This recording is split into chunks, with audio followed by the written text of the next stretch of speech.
আসসালামু আলাইকুম। মিজান মোটরসাইকেল ব্লগের পক্ষ থেকে সবাইকে আরও একবার শুভেচ্ছা এবং অভিনন্দন জানিয়ে শুরু করছি আজকের ভিডিও। আজকে আমি আপনাদেরকে দেখাবো ডাবল ডিসের সেন্সর স্পট মিটার কীভাবে চেঞ্জ করতে হয়। এই ডাবল ডিসের সমস্যাটা হচ্ছে মিটার মাইলেজ কত কত স্পিডে চলতেছে এটা মিটারে শো করতেছে না।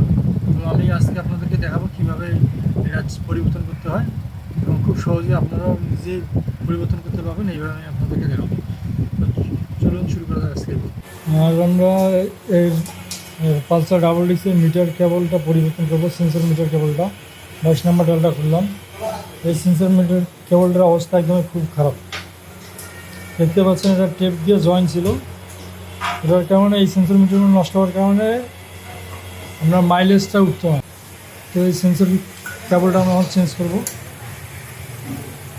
আমরা দেখাচ্ছি কীভাবে চেঞ্জ করতে হয়, যেটা দ্রুত আপনারা নিজেও চেঞ্জ করতে পারবেন।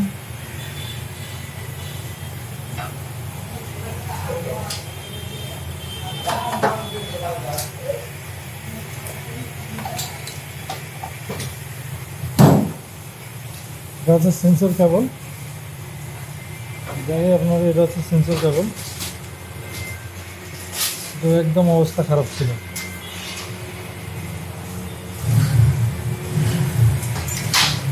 আর এটা হচ্ছে নতুন সেন্সর কেবল। এই কেবলটা আমরা এখন ইয়ে করবো, পরিবর্তন করবো। খুব সহজে আপনারা নিজে এটা পরিবর্তন করতে পারবেন, যার কারণে ভিডিওটা করা। খুব ইজিলিভাবে নিজে পরিবর্তন করতে পারবেন। অবশ্যই আপনার একটা 22 নম্বর ডাল থাকতে হবে।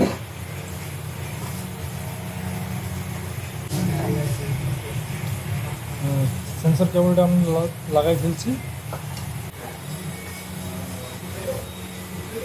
খুব ইজিলিভাবে আপনারা এই সেন্সর কেবলটা লাগাইতে পারবেন। এটা খুব সহজ একটা বিষয়।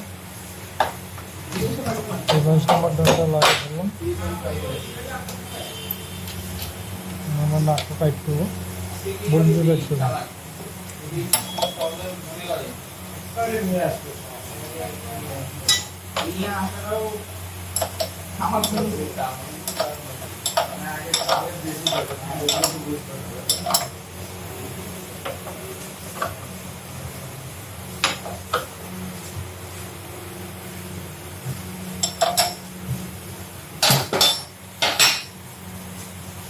লাইনটা আমরা মিটারের সাথে সংযোগ করব।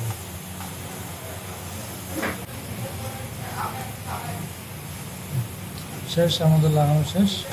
আমরা মিটারের লাইনটা যত আবার যেহেতু এই যে মিটার লাইনটা আমরা লাগাইলাম, মিটারটা এখন রানিং হয়ে গেল।